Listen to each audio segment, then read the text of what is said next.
Welcome to the Reality Revolution. I'm your host, Brian Scott. Today we're going to read some terrific quote channelings that address a variety of topics, including telepathy, why we are not telepathic in third density, and the spiritual question of eating meat and its relationship to second density beings. As I always say at the beginning of these channelings, check out my previous episodes to learn more about Quo. They're a group of higher density beings telepathically channeled through a group called LL Research, related to the law of one material, that answer questions of a spiritual nature that resonate very strongly to me and many others. We begin with the channeling on December 28th, 2019. Jim Channeling says, "I am Quo, and am with this instrument at this time. We greet each of you in the love and in the light of the one infinite creator, of whom we are all a portion, and which we all seek with every fiber of our being. We are aware that many in this circle are of the same nature and have the same desire to seek the one, and yet find difficulties in so doing. Thus we come to offer ourselves in the resolving of such difficulties. If possible, and yet in such a manner of speaking, we ask you to realize that we are not ultimate sources of information. We have our own distortions with which to deal in a joyful manner, realizing that the resolution of each distortion moves us closer and closer to the one within us all. So we would ask, as always, that you take those words and thoughts that we offer you and use them in whatever way benefits you the most. If any do not benefit you, then please discard them with no second thought. In this way, we are, as always, able to speak more freely to your queries. May we ask at this time if there is a query with which we may begin." Austin asks, "I've got one quote. Ra had a theory that our logos designed our evolution based on speech rather than telepathy in order to increase the veil in some way. I was wondering if this is true, how that works. Why would relying on speech help to accentuate the veil? And if there is any advice that you would give in using this to our advantage in polarizing and opening our hearts." I am Quo, and am aware of your query, my brother. We find that it is a most salient query in the process of seeking within the third density illusion for the process of reverting to, or depending upon, speech instead of telepathy or concept communication, is a means by which the veil of forgetting is strengthened.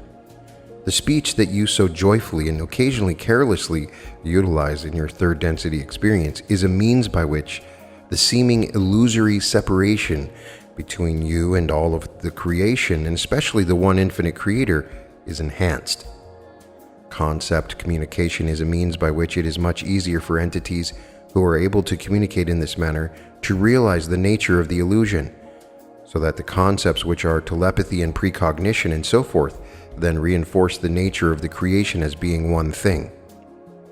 For the concepts partake of the unity of creation in that they reflect some portion of the functioning of unity, the interaction of communication without the division of the thoughts into pieces and particles called words. Thus, as you are able to realize that the words you speak carry power of description that is lesser than concepts convey, then you realize you must work even more persistently to be able to make yourself clear to clearly transmit the thoughts from your heart, from your mind, and from your very being. As you realize that you are of necessity relegated to the use of words, then perhaps you will also add to your attempt at communication a certain fervor that seeks to reveal most clearly what you are thinking and feeling. When this is done in conjunction or in tandem with another entity with whom you are attempting to resolve difficulties and disharmonies, this is very helpful in that it gives you the means by which to work with more dedication in your attempt at communication. This working with dedication then is likened unto polarizing more efficiently in the positive sense. As you attempt to use your words to become open and transparent to another entity, encouraging the other entity by your own effort to do the same. Thus your communication is hard won, and yet the polarization that is received by such a difficult activity in comparison to concept communication is also enhanced greatly. Is there another query, my brother? Greetings, Quo. I have a follow-up query. During this time of evolution and moving into fourth density, it appears that telepathy is much more easy and available to those who are polarizing. Can you give us some recommendations as to how to hone that skill? I am Quo and am aware of your query, my brother. Indeed, as you have observed, the ease with which telepathy is available to some people, those who are conscious seekers of truth, is an indication that at this time it is possible for those who are aware of how they are advancing their own evolutionary progress may begin to notice the thinning, shall we say, of the veil of forgetting for them and for others like them who seek with the same purity and intensity. Thus, the quality that is most helpful in being able to transmit and receive thoughts from another being is that this activity be accomplished with another entity that shares your sincerity and depth of devotion to seeking the spiritual evolution of mind, body, and spirit. Thus, in such a tandem effort, there is the possibility of using the meditative state to transmit thoughts to the other entity, who is aware that such thoughts are being attempted as communication. The other entity does not have to be in close proximity to you, but needs to be aware that you are attempting to send this entity your images and concepts so that there may be a receptivity on the part of the other entity that is developed by this knowledge. The meditative state aids in such production and reception of telepathic concepts, as it is able to take you deeper and deeper into your conscious mind, and even into your subconscious mind, where such communication is more, shall we say, common and possible in regards or in the relation to the higher levels of the conscious mind, which is the busy mind, the monkey mind as it is called. If you can quiet this mind, this conscious mind or busy mind within the meditative state, then you may begin to experience greater and greater feelings of expansiveness, so that your being begins to move outward in what you would call the time-space or spiritual realms, and begins to encompass the other entity or entities with whom you wish to communicate. If you can visualize this expansion of your being able to encompass the other entity and then transmit your thoughts in this state of being, there is a greater likelihood of the reception by the one to whom they are sent. Is there a further query, my brother? I have a follow-up query to these questions, Quo. It has to do with communication with other living souls, their spirit or the spirit of the departed ones, or also with higher self. And I would like specifically to ask about the role of asking assistance from higher self in communicating with those other living or departed friends, or just with higher self directly for guidance for that communication of sending questions and receiving answers that would be helpful. I am Quo and am aware of your query, my sister. The asking for assistance from those greater portions of the self that you may liken unto the higher self, or the mind-body-spirit complex totality, is the same as the student asking the teacher for help with a certain problem, be it math, grammar, spelling, or so forth. This asking for assistance then is felt by the soul level of the one who asks, so that at this level of being, the assistance that is provided by the higher self is able to be perceived more clearly than the conscious mind is capable of perceiving. Thusly, once again, if you are able within your conscious mind to use a meditative procedure in which you view yourself as moving into those levels of the unconscious mind to ask for assistance from the higher self, then there is the greater likelihood that this assistance will be clearly perceived in your subconscious mind. If, however, the conscious mind is that level at which one finds oneself in this attempt to communicate with the higher self, being unable to delve deeper into the subconscious mind, then we also recommend the meditative state so that the lowest level of the conscious mind might be presented to the higher self for the reception of the words and thoughts that may be of assistance in communicating with whatever entity you wish to communicate. The entities that you are seeking to establish communication with are upon a level of being that is spiritual in nature, so that they are aware of your attempt to communicate much more likely than they would be if you were not utilizing the meditative state. The meditative state is one which permeates the entire creation much more readily than the conscious sending of thoughts through words or concepts. The unconscious mind, combined with the meditative state, is the most effective combination of those qualities of the self that may then set up a communication that is enhanced by the higher self and makes available this communication to the one with whom the communication is asked for. Is there another query, my sister? A follow-up to that, yes. The meditative state is what I was referring to, even though I didn't state it, that it seems to me possible to contact higher self and others while in that deeper state. And it is not so much an exercise of sending, but one of reaching out and then also receiving, with the help of the higher self. So my follow-up question would be, I have found when doing this with a sincere desire for positive or helpful communication that I have always found that in the oneness of consciousness, other spirits or souls have been always open to communicating. And I wondered if you would comment upon that. It seems to me a reflection of the eternal oneness of all, and that where all doors are open, I just find it extraordinary and very reassuring, but I would wish to hear your comment upon that. I am Quo, and am aware of your query, my sister. The entities with whom you wish to communicate upon the spiritual level of being have no veil of forgetting to block their view of or reception of communications from you.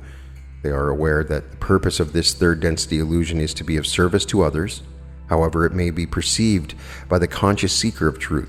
Thus, you offer to such entities, in your attempt to communicate with them, a chance to move in clarity through their communications, enhancing their service, so that at their level of being, they are also increasing their polarity as they are attempting to communicate through you to another loved one or friend, shall we say.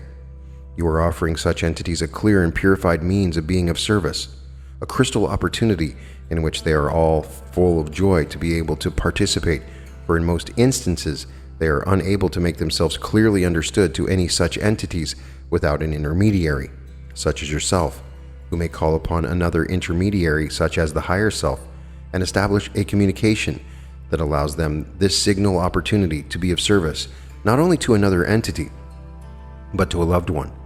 This is a source of great joy for such entities, and this joyful feeling is that which imbues the entire process, so that the one who has requested the communication and your assistance is able to open its heart in a manner in which the reception of such words will be enhanced to go beyond the words into the feelings and the images that accompany such heartfelt communication. Is there a further query, my sister? Thank you, Ko. Only one further question relating to this entire discussion. Will many of us be moving towards more communication such as this on the higher level as we move more and more towards fourth density, and in such way the veil of forgetting is being thinned in this way? With more openness and connection, there is more knowing. Is that a correct assumption? I am Quo, and am aware of your query, my sister. In general, we would agree with that you have correctly summarized the situation. The veil of forgetting, in general, as we have mentioned, is beginning to become less and less thick, less and less able to restrict the vision of those who consciously seek to penetrate this veil for one reason or another. Many spiritual seekers have, within their hearts and souls, the greatest of desires to move into unity with all entities about them, and with the one infinite creator within all there is. This great desire, then, is that which can utilize the thinning of this veil to further thin it for this particular type of entity.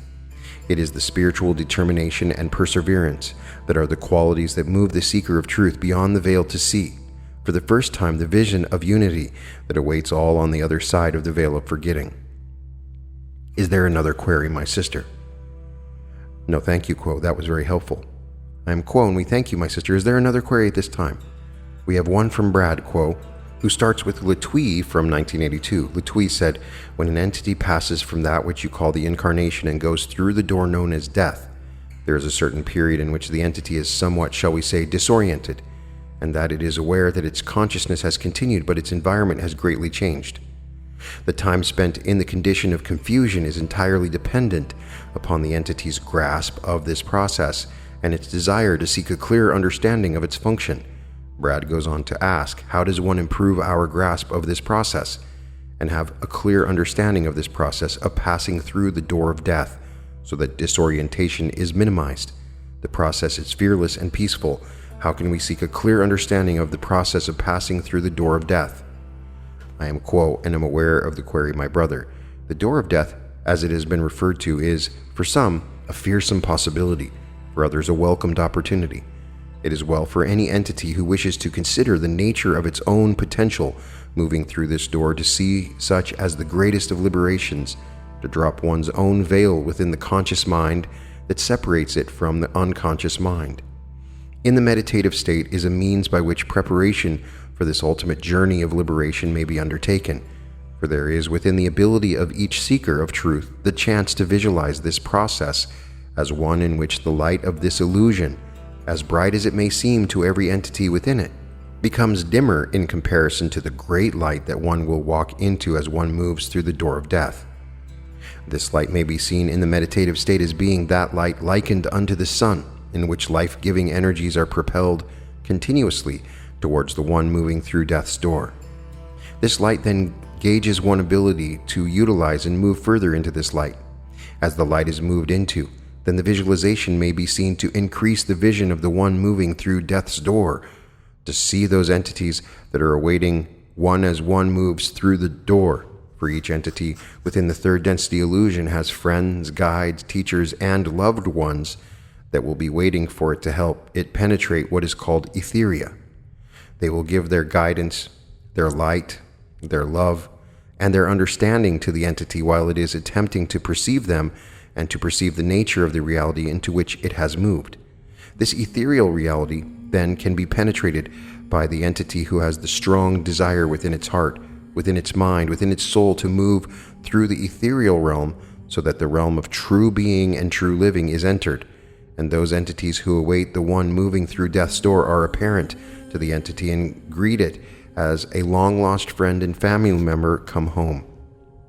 Is there a further query, my brother? We have another one from Lanny that is in two parts. I will ask the first part first. Quote, I would like to ask a question about eating meat. What are the spiritual principles and possibilities of polarization as one attempts to eliminate the use of animal products from their diet? When the reality of the situation is looked at, we have one set of beings expressing its dominance over another set of beings, and from what I can tell, are infringing on the free will of these beings as they live a life in which they are caged and grown just to be killed for meat. When we have the option to be a steward of this planet and treat every being with respect and dignity, can you help enlighten me on this? Do second density beings incarnate in the understanding that they will live this kind of life and therefore we are not infringing on their free will, or does each person make their choice, if they are even aware as to whether they will take the part in this? I am Quo and am aware of your query, my brother. This is a query which moves to the level of understanding that all is one. The animals, as you call them, of the second density variety, which are utilized by many on the surface of your third density planet for food, are beings that have consciousness, that have a soul, that have the ability to give and receive love. These entities then can be utilized by those of the third density in any way that third density entities choose. This choosing is done in a conscious manner when the second density entity that is to be consumed as a food is asked before its slaughter, shall we say, if this is acceptable to such entity. This is a situation in which many of the native tribes, shall we say, of our earthly sphere have long engaged in the utilizing of the second density animals for their food. However, we find that it is seldom utilized in your third density at this time, and it is more likely to be taken for granted that such second density entities have been grown for this purpose and would consider it a part of their life experience to give their lives and their bodies for food. However, this cannot be known for certain until there has been a communication established between the third density entity and the second density entity that is seen as a potential source of food. Therefore, we find that for most entities within the third density who consume the meat products without such an establishment of communication beforehand are in some way infringing upon the free will of the second density entities. However, we would remind each third density entity, being that it is quite frequently accomplished, shall we say, that the infringement upon the free will of others is put forth or done in many and various ways on a daily basis, so that there is the need for each third density entity to balance the catalyst of such infringement upon the free will of other entities, be they second or third density entities. Thus, it is not just in the consumption of the foodstuffs of second density that such infringement takes place. We would remind each third density entity that the second density foodstuffs in the form of plants also have a type of consciousness that is more likely to be able to blend in a harmonious fashion with the desire of third density entities to see them as foodstuffs. This, however, is also enhanced when the third density entity is able to see all food, be it animal or vegetable, as that which is conscious, that which contains the one infinite creator, and that which with a communication needs to be established in some manner, whether it is the saying of a blessing of the food, or the asking of the food if it is acceptable to be utilized as food before it is so utilized. We realize that most third density entities are unable or unwilling or unaware of such a necessity and move through the daily round of activities with a blindness to this possibility and necessity, and there is blindness to many ways of realizing the spiritual nature of the journey each seeker is upon. This journey of seeking is one which encompasses the entire reality of third density, so that all may be seen eventually as the one infinite creator and may be communicated with upon that level, so that for whatever reason the portion of the one creator that you are communicating with is to be used, that there will be a means by which the acceptance of this use by the portion of the creator is achieved. Is there a further query, my brother? Yes, he goes on, if it's not too much to ask, I would like also to be better understood the spiritual principles involved with attempting to educate others about the injustices of animal agriculture while respecting their free will, since we seem to have a paradox of respecting the free will of the animals assumed wanting to not be killed and the free will of a person's supposed right to eat meat. I am quo and am aware of your query, my brother. The principle of the utilization of animal creatures, shall we say, for producing food is a kind of disregarding of personal rights, as you may say. To attempt to share this kind of information with others that may not be aware of such or may not agree with such is the free will right of any entity seeking to do so. This is in conjunction with any attempt to be of service to others, in the manner which attempts to expand or deepen other entities' realization or consciousness of the topic of the use of animals for food, or what other topic is desired to be projected to others by one wishing to, shall we say, proselytize. It is an action well done when it is realized that the offering of one's opinion on any topic to another is that which needs to be done without a dedication to an outcome that would drive one to push further than the one listening wishes to hear. Thus, the free will of all must be respected by any conscious seeker of truth. To infringe upon the free will of those who unconsciously use animals for food is again an infringement of another kind. Is there another query at this time? We have one more from Justin, who writes, why do people have what's called Asperger's and autism? I was diagnosed with Asperger's when I was 14 and found it to be a constant hindrance for personal growth. Though I have deep empathy and compassion and have come a long way, it is probably the only part of myself that I have not fully accepted. I know that in and of itself it is my greatest challenge yet. I am quo and am aware of the query, my brother. We find the word challenge is most significant in this query. The challenges of the third density illusion are those which provide opportunities for people who are described as conscious seekers of truth to utilize in a manner which expands one's awareness, opens the heart, and allows the one infinite creator's love to flow freely forth by the meeting of the challenge. The challenge of those diseases, as they are called Asperger's and autism, are to be able to put forth another way of being, another way of seeing, another way of communicating. For entities with these conditions have another way of being. They are here to not only expand their own consciousness as they move into the fourth density of love and understanding, but to offer to those about them the opportunity to see another way of being, another way of communicating, another way of accomplishing the life's journey. For this type of seeing is that which moves beyond the normal third density level of perception and recognition and acceptance. There is far, far more to the third density experience of each entity within the third density than is realized by most entities residing therein. Those entities with what is called the Asperger's syndrome or autism have a connection to the one creator that is unlike the normal type of connection that most entities experience. Their connection is one that is more refined in some ways, in that there is an unconscious transmission of unity to the conscious mind, so that those entities so demonstrating these conditions may share this increased level of beingness with others about them. In order to do so, there is the challenge of accepting the self as being other than most other entities about one. The peer pressure of the third density illusion is most great, and it is difficult for entities with differences such as these entities have and exhibit to move beyond this peer pressure.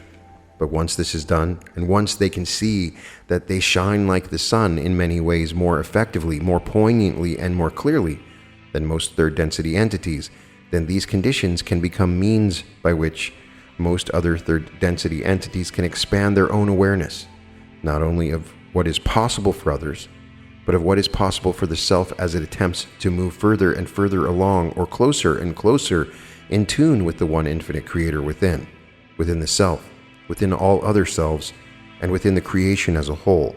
This type of movement is what each entity on planet Earth is here to share with others. There are no two entities that are the same. All entities have the one infinite creator inside of them, within their being. And this type of experience of the one infinite creator, in whatever degree it is experienced and shared with others, is that which is of the greatest value to all about one so able to share. We commend the efforts of this entity in its attempt to accept itself, and would like to share our thoughts that we accept this entity totally as the one infinite creator. We see the one in this one and in all, and we thank each for allowing us to speak this afternoon upon the topics that you have given us. At this time, we shall ask if there is a final query. I have a final query quote regarding people on the autism spectrum. Are they part of the discrete starseed soul group? I am Quo, and am aware of your query, my brother, and you are most perceptive, for indeed these entities who exhibit the qualities of autism, most especially, and that called Asperger's syndrome as well, have found the ability to move into the fourth density of love and understanding upon other planetary spheres, and have come here in order to aid the birthing of this planet's fourth density experience of love and understanding. They are from a distant planet which has already achieved its transition into the fourth density of love and understanding, and the population of this planet has provided a small group of those able to make this transition, and they are here now to aid the transition of this planet into the fourth density. We move to a channeling on October 16th, 2010. Jim asks, the question this evening, Quo, is few systems of thought confer as much responsibility on the individual entity as the law of one does. In that philosophy, the individual is completely responsible for its own choices and its experience, no matter how uninformed these choices and its viewpoint may be. It is in that vein that we wish to examine the concept of responsibility through both the general and focused lens.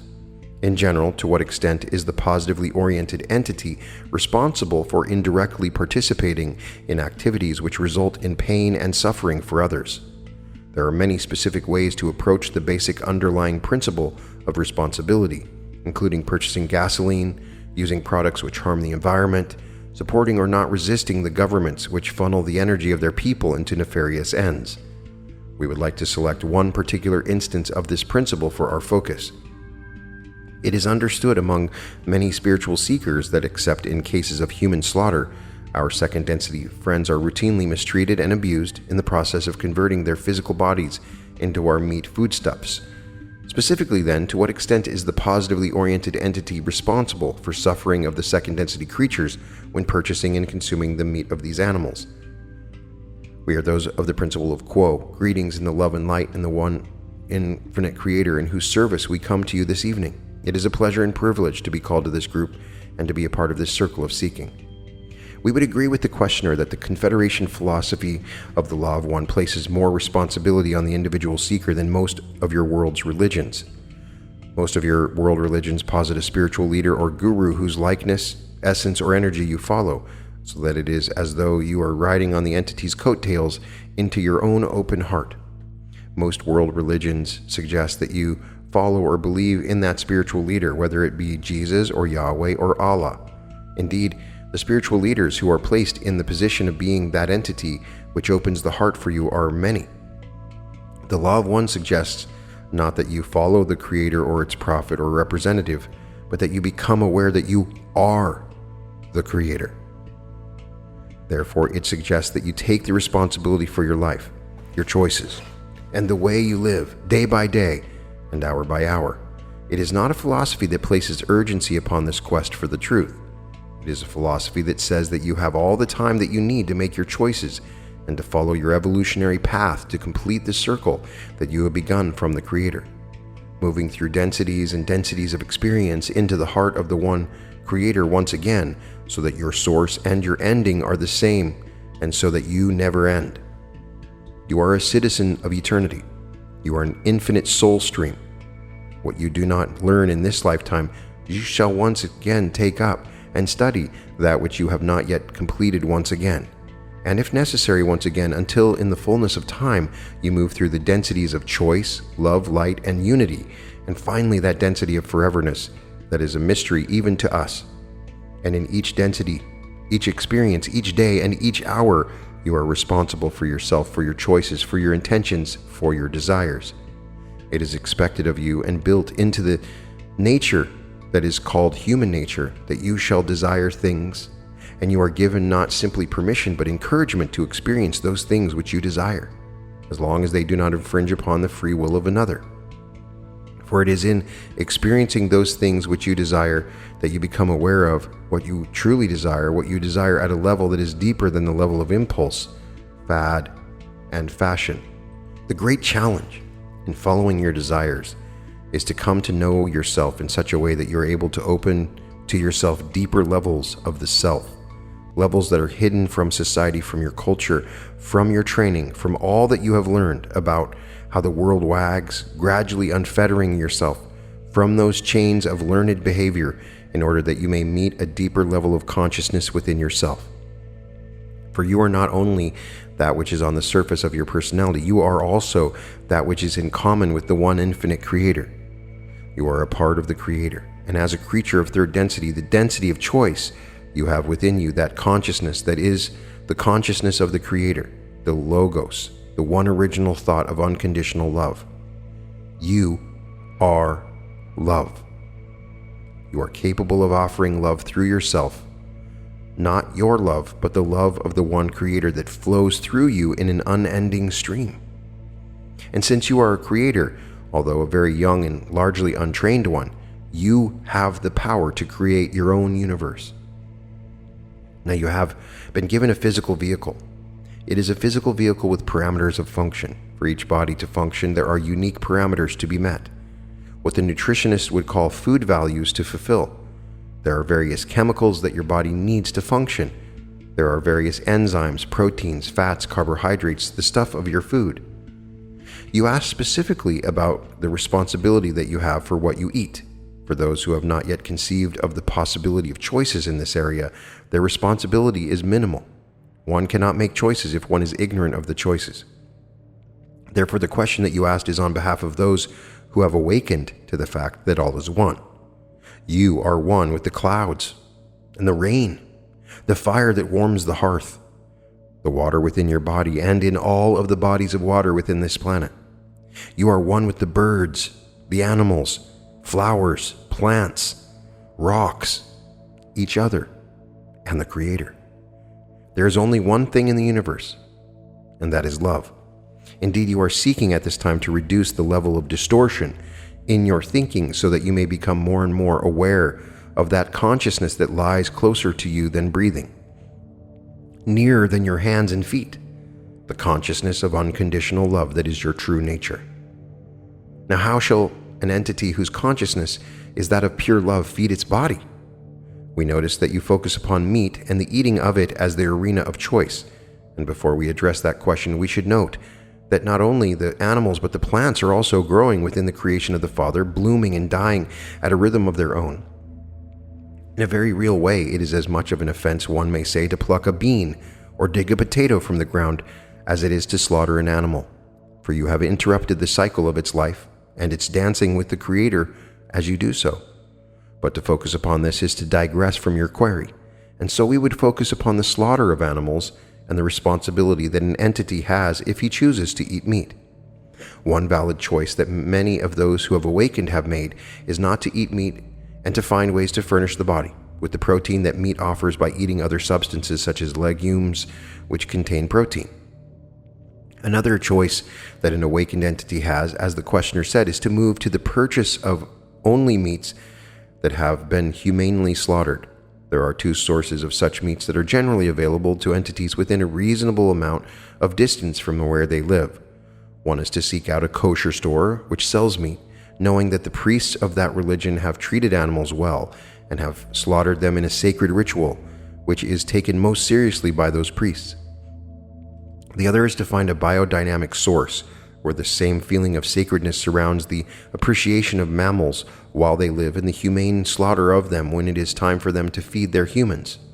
And as the one known as Jay said, barring those choices, there is always the metaphysically correct choice of relating to the animal in that timeless condition which is called metaphysical time, wherein all things occur simultaneously. so that you're able to contact any animal before you eat it, no matter how abused or how slaughtered. And as you contact this animal, you express your love of this animal and your appreciation for all that the animal has gone through in order to give you its energy, its consciousness, such as it is, and its love, which is very real. So in praise, prayer, and thanksgiving, you heal the division between you and the meat and the animal from which that meat came. And as you do this to your meat, dancing with the meat, becoming one with the meat, you are in effect lifting that energy to the infinite creator, blessing it and healing all that has gone before for the animal and for you. Indeed, we would note that it is not only the eating of meat, but every single action undertaken by you, no matter how humble or small, that has the capability and potentiality of becoming sacred, so that you at all times are giving thanks, offering praise, and opening to the experiences that have been given to you to walk in. The one known as Elle stated during her portion of the talk around the circle before this meditation that there were times when she wondered if she were capable of sustaining the level of awareness that she has from time to time found very easy to sustain for short periods. We find this to be very appropriate thought, for each entity will find itself varying from day to day, or from hour to hour, or year to year. Entities do not stay the same. They cannot stay the same. Evolution is part of you. It is inevitable. There is that energy which must evolve within you. And this density that you call planet Earth, the third density, the third grade, shall we say, in this school of souls, is one in which you can attempt to linger forever, but you shall not succeed. For you shall learn, no matter how slowly, no matter against what resistance, your choices are involved in whether or not you wish to accelerate the pace of your evolution in mind, body, and spirit, and you are fully capable of this work. No matter how many times you disappoint yourself, you must remember that you are your own worst critic, and that others around you may well find that attempt which you consider feeble to be heroic. It takes courage to be responsible for your thoughts, your words, and your actions. It takes real stamina to sustain this level of awareness of your environment as a spiritual environment, far more than a physical or emotional or mental environment, day after day after day. And we grasp the fact that the illusion of the valley of the shadow of death, as this instrument often calls physical life, uses every wile and every whim to distract you and challenge you.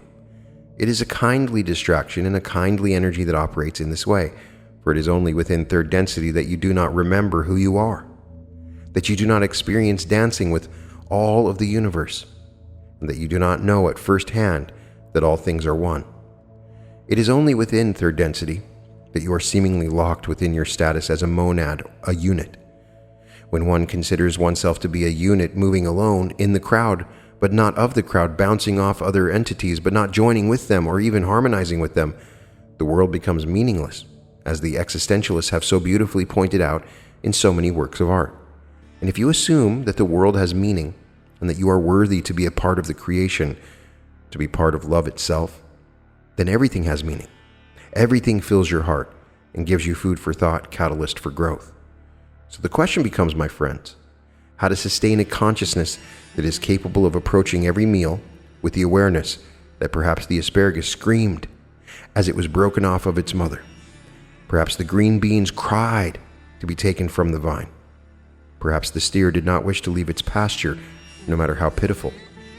So you approach each meal thanking the substance that feeds you, that you need, that you must have to live this physical life in such a way that it and you become a part of a ritual that is sacred in nature and that blesses both you and the substance which you are eating.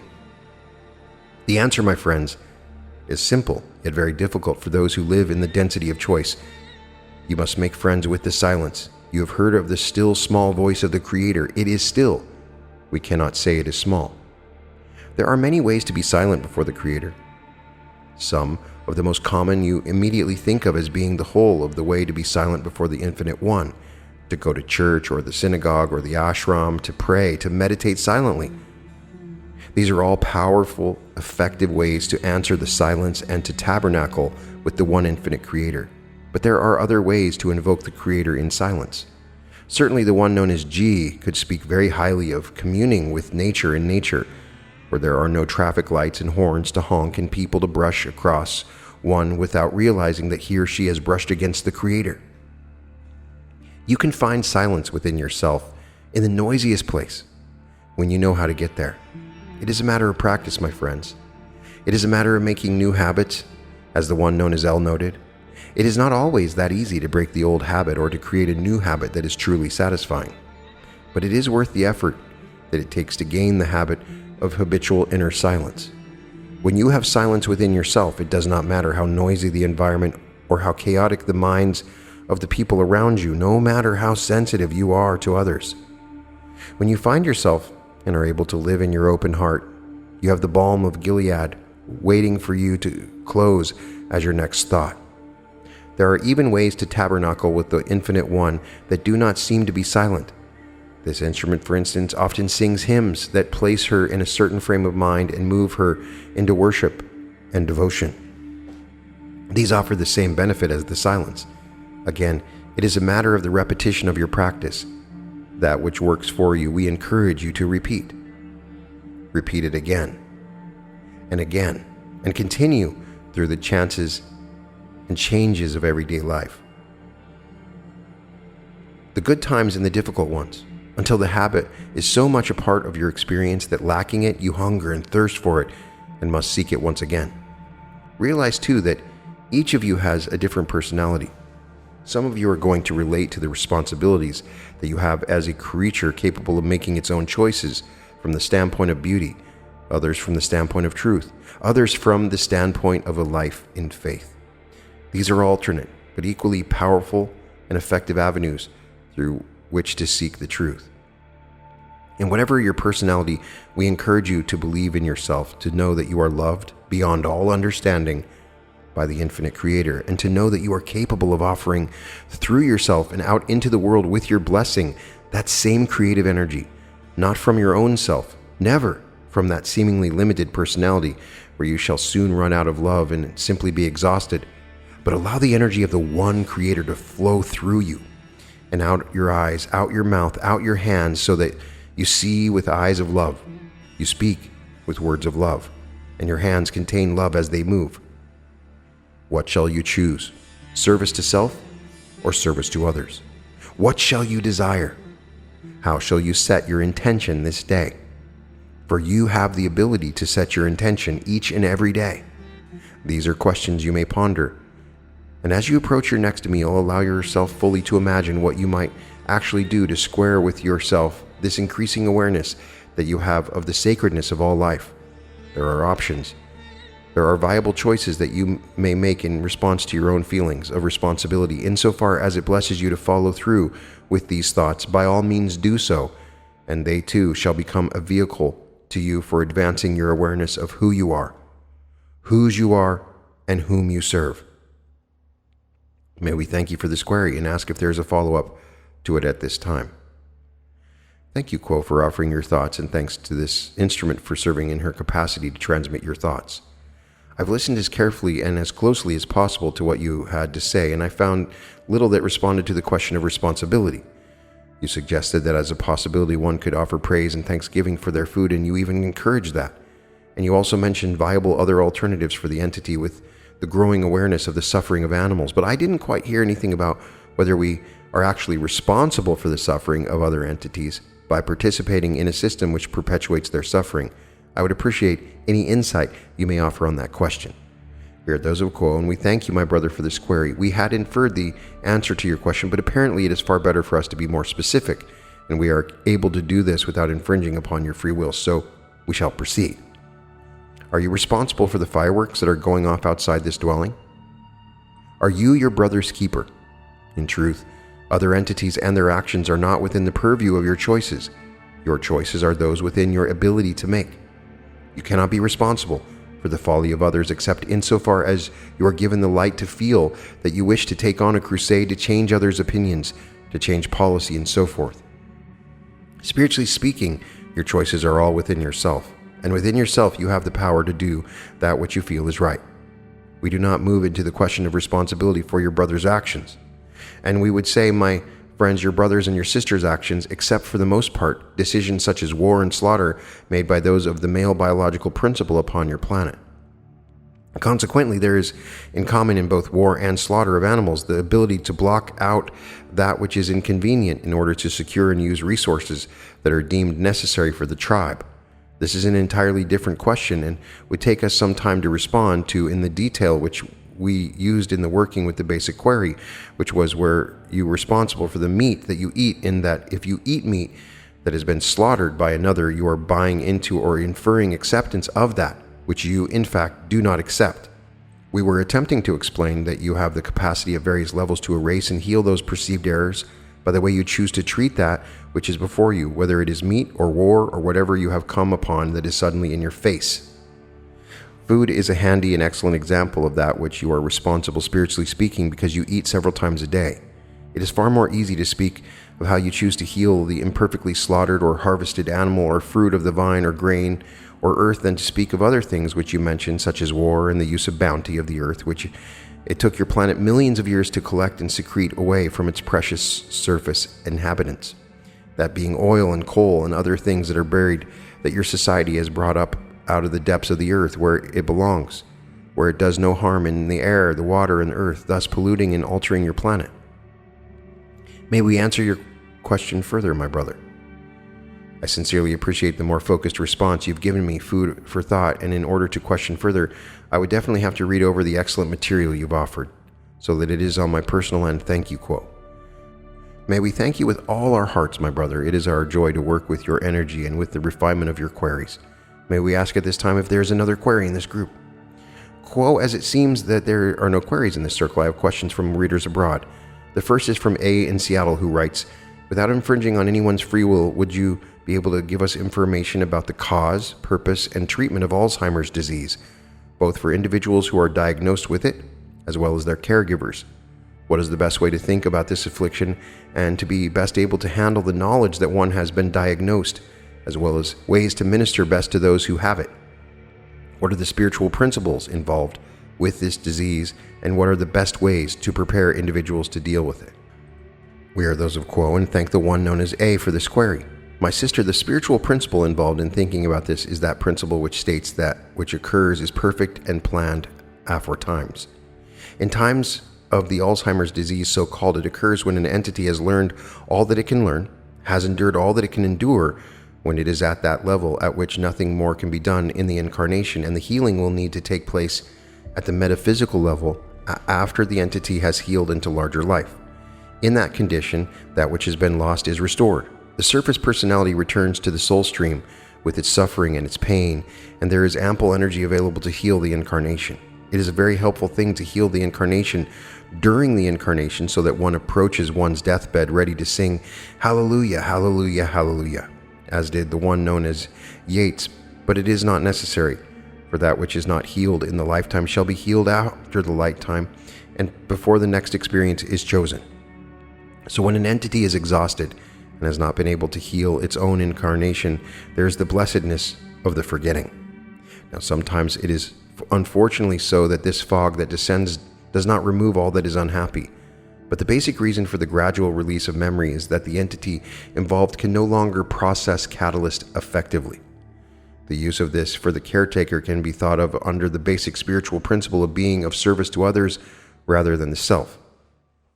Many are the entity who choose to put parents or relatives, those for whom they have become responsible, in a care facility and allow someone else to change the diapers and tend the wandering mind and so forth. But for those who choose to stay present and attentive to a need within their family, it is a great blessing to be able to share love for that entity which has shared so much love with you. However imperfectly that love has shared, the intent is almost always there within the parents to love and care for the young one, and in the fullness of time that pattern is repeated and balanced as the young one cares for the failing parent. Families are a wonderful source of service to others' opportunities. Certainly there are times when caring for one whose mind is failing seems too much to bear, and we encourage the one known as A and all of those that are in this position to honor the self at those times and release responsibility so that the self may be healed in order to heal, restored in order to restore, consoled in order to console. And if the one who restores and heals and loves the self is the self, then so be it, for you are capable of healing, loving, and restoring yourself. You are the creator, and you may choose the manner of your creation. We encourage the energy of forgiveness in this situation for the other and for the self, and we thank the one known as A once again for this query. May we ask if there's a final query at this time? Quo, I will submit a final query from S, the Bring Forth Web guy in Virginia, who writes, Quo, our online community has been discussing various ways in which our human vehicles are becoming more sensitive to vibrations. Many of us are experiencing a constant ringing in the ears, multiple tones in different spatial locations around or inside the head, and other unusual effects on the body. Can you please share with us the spiritual principles behind these occurrences without infringing upon our free will? What seeds can you cast to help us best contemplate, understand, and respond to these unique bodily experiences? We are those of Quo, and we are aware of your query, my brother. We greet the one known as S and will attempt to respond to his query. There have always, from the beginning of third density, been those characteristic tensions that may occur that create inner sound, whether in the ears, in the face, in the head, or immediately surrounding the physical vehicle. Some characteristic kinds of tension may be seen to be excellent and positive, such as visions, dreams, insights, and epiphanies. Other sources of characteristic tension may be seen to be negative or difficult or challenging, such as nervousness, dread, and fear, anger, and frustration. What all of these have in common is a characteristic resistance to that which is occurring. Now, in the last century or so, shall we say, of your years, there has been an increasing lack of third density light as this third density draws to a close, and an increasing interpenetration by fourth density light, which has a great deal more capacity to carry information and inspiration. Now, the problem with the waning of third density light and the rising and dawning of fourth density light is that the resulting light that is experienced carries more truth, and that which a century ago could perhaps be ignored within the self can no longer be ignored, for you are just that much closer to seeing things as they really are, as a part of the experience of being conscious. Other people's actions affect you more because the mirroring effect is more pronounced as time goes on and the light of third density wanes. All of those things which you have not integrated into your daylight personality and have left in the shadows, unseen, unacknowledged, and unredeemed, show themselves to you in the action and words of other people, and they hurt you because you have not worked with yourself to bring that shadow self into your heart and to redeem it with your love, respect, and understanding. What we generally recommend to entities is that when something within their environment disturbs them, they take that within their heart and find that energy within themselves. And when they heal it within themselves, they come to understand it, to experience it without judging it, and to ask it to work for the light within them. In this way, anger becomes stubbornness, the ability to stick to a plan, the ability to continue to love, and so forth.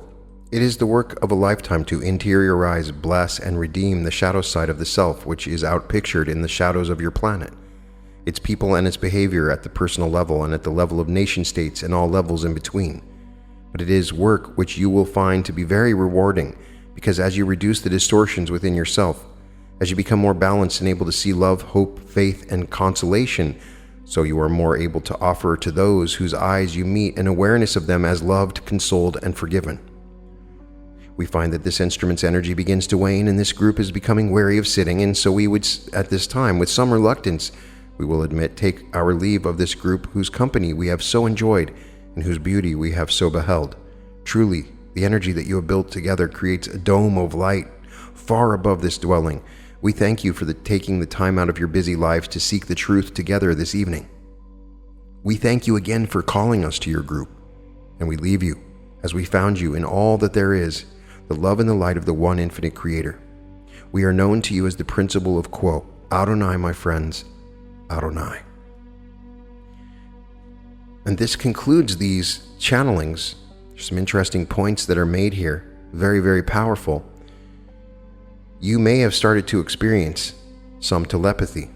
I've discussed telepathy on several episodes, and every single day, it seems as if I am more telepathic. I can hear the thoughts of others. I can send thoughts to others.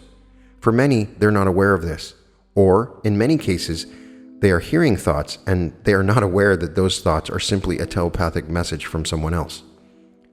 What is happening on this planet, what I want to scream from the rooftops to everyone, is that we are entering into fourth density light. And what that means is that the veil of forgetting is thinner and thinner every single day. That means a deeper knowing from your subconscious and the world around you, and a greater awareness of precognition and telepathy, meaning that you can hear people's thoughts and you can project thoughts outward, and you become sensitized to this as the veil thins.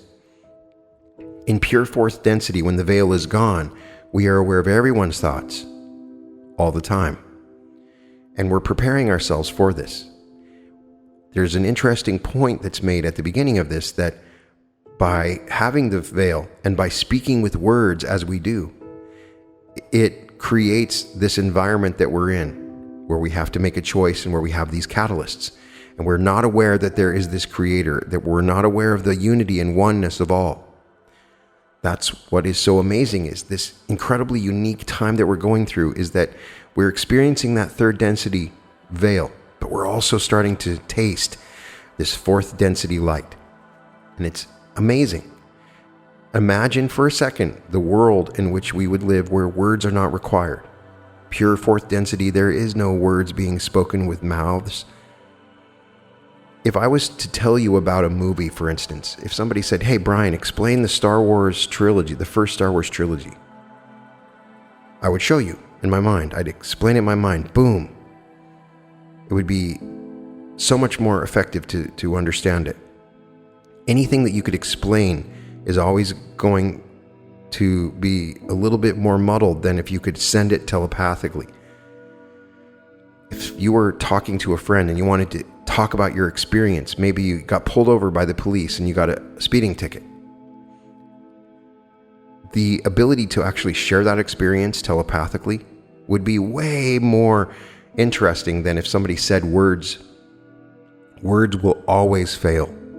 They have all kinds of connections, and there's never true communication between any two people. So I'm excited for that time when we can start to truly communicate, because we walk amongst confusion all the time, with our words being misinterpreted all the time. These two channelings carry some fascinating conversations philosophically about the ethics of eating meat, and it's very interesting. All is the creator, so that means everything's the creator. When you smush a fly, you're smushing the creator.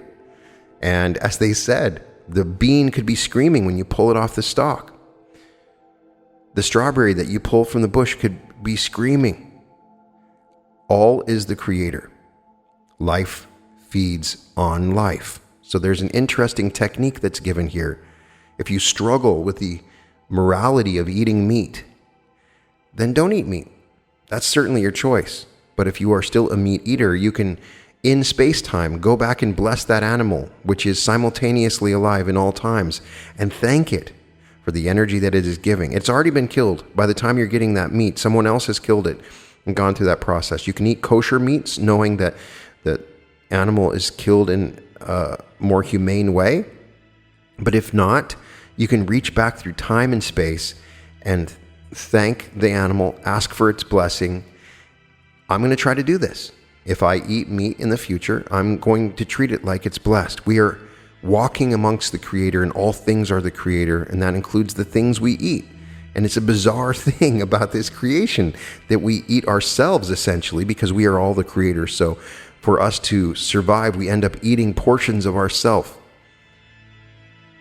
It's a fascinating topic, and I could certainly talk about it more. And I know that it's very sensitive, and I honor your sensitivity about this. And I say, if what they said to you didn't resonate, just forget about it. That's all I would say about this. Two other things that are super fascinating in these channelings that are huge new information that we haven't discussed. First of all, Asperger's and autism is a sign of starseeds, and they even indicate those people are coming from a specific planet, and they have a greater access to fourth density energy and consciousness. Wow.